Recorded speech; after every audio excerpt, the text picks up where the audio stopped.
Well, this Saturday did see fewer clashes than last week. And listening to that press conference with me is our international affairs editor, Douglas Herbert. Doug, hello. What did you make of that?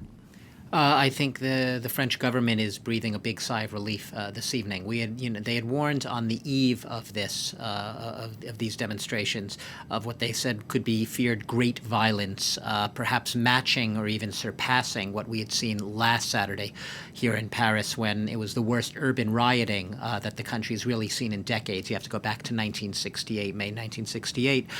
So there was really a sense of watching and waiting with bated breath, hoping against hope, if you were in the government, that it wasn't going to be overtly more violent than the week before.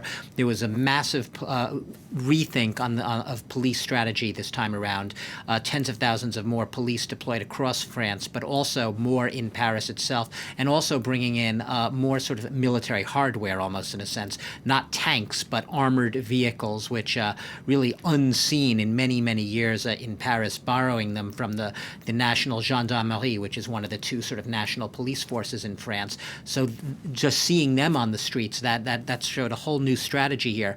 I think the government has been, in a sense, listening to their words. You come away with the sense there's a bit of they've been chastened. I don't think they think, the tone was definitely chastened. The tone was chastened in the sense of it's not, okay, done and dusted, we can now get on with it. It wasn't as bad as we expected. They're cognizant of the fact, that there is still, as they said, demonstrations continuing.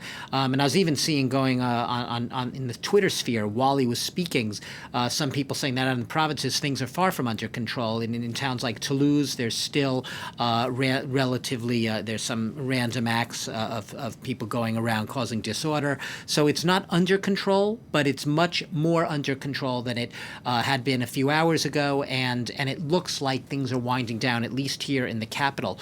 They said, though, the dialogue has started, and the dialogue must continue, and I think this is going to be the next big step. And this is because it might be situation under control tonight, but this is a spark that could flare up again. I think the government is very cognizant of that. I think they know that if they take a misstep, or if there's no follow-through in this, or if they just throw out a few symbolic measures, a few scraps, so to speak, that the Yellow Vests, they're very much there. If the government and the police are vigilant, you can bet that the Yellow Vest protesters are also vigilant. They are going to be very closely scrutinizing, watching, waiting. They're not going to let the government simply walk away from this and hope it all blows over and dies down.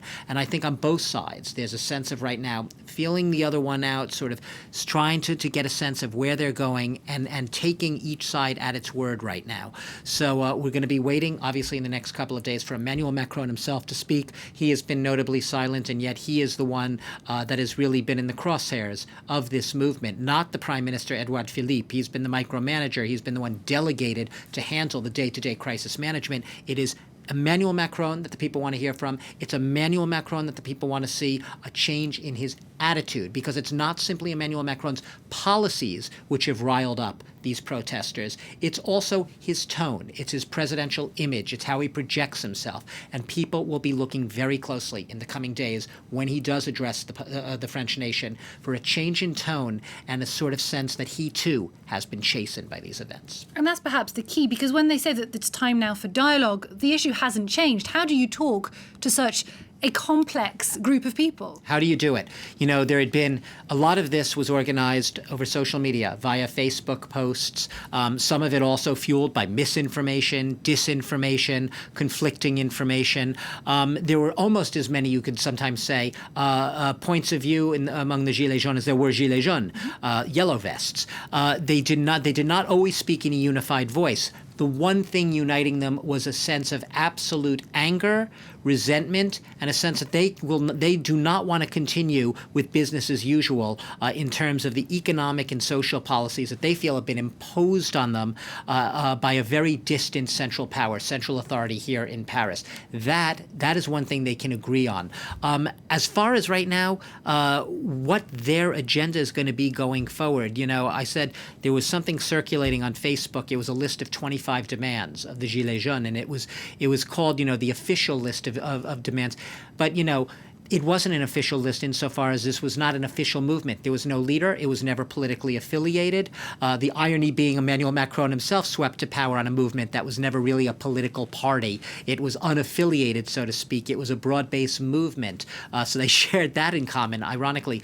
But right now, they are going to, it's definitely moved beyond the tax rise demands. They are going to be looking for demands basically to raise living standards. They basically want to be able to live better. The thing that almost all of them will tell you is they don't just want to survive. They want to be able to live their lives. They want to be able to live with dignity. They don't want to reach the 20th or the 21st of the month, a lot of the time when their paycheck, runs out, and have absolutely nothing to tide them over for the remaining parts of the month in terms of not being able to do anything to enjoy their lives, just trying to scrape the bottom of the barrel to pay their bills. That's what they're going to be looking for right now. And that's going to remain the crux of their demands. They're going to be looking for relief by way of tax relief, and they're going to be looking for relief by way of when it finally gets there. Obviously, the fuel tax hike, gas and electricity prices, and beyond that, I think they're going to be looking for signs that the government has really gotten it, that they got the message loud and clear, that these people may live remote and far from Paris. They may not be, living within the greater Paris region, and they may not always be front and center on the radar of the government agenda. But they are very much going to let the government know that they're not going away, and they want their concerns to be addressed.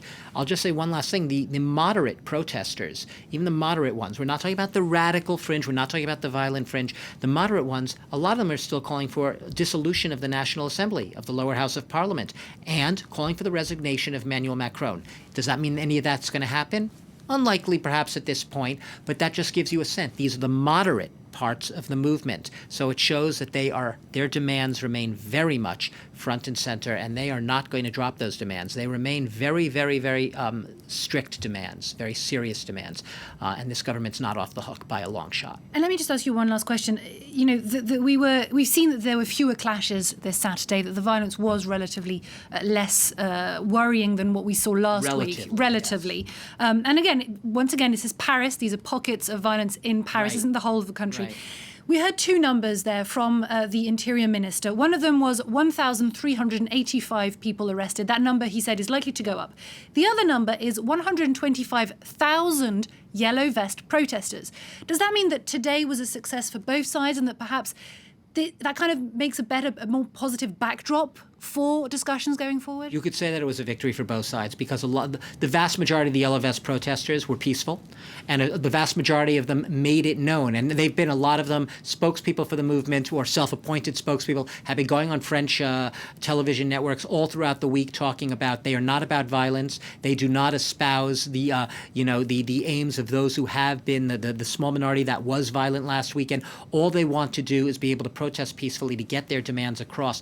125,000 in the realm of things, when you hear about over 1,000 arrests, 1,300 arrests, yes, that is a record high, I believe, in one day in Paris of arrests in protests. However, given the fact that 125,000 were out on the street, that does stand that it was, by and large, a peaceful movement today. By and large, people going out there to protest and to make their voice heard, which they did. I will also say that on the social media, you're already hearing people saying, if the government's acknowledging 125,000, the real figure of people out there is probably quite a bit higher, maybe even 2 to 3 times higher. Police estimates and government estimates always tend to be very conservative to the bottom range. The organizers usually have it at a higher range. My hunch is it's somewhere probably in between what the yellow vests are going to say and what the government says. But even if 125,000 at the conservative estimate, that's a lot of protesters out on the street across France. Douglas Herbert, thank you very much for that.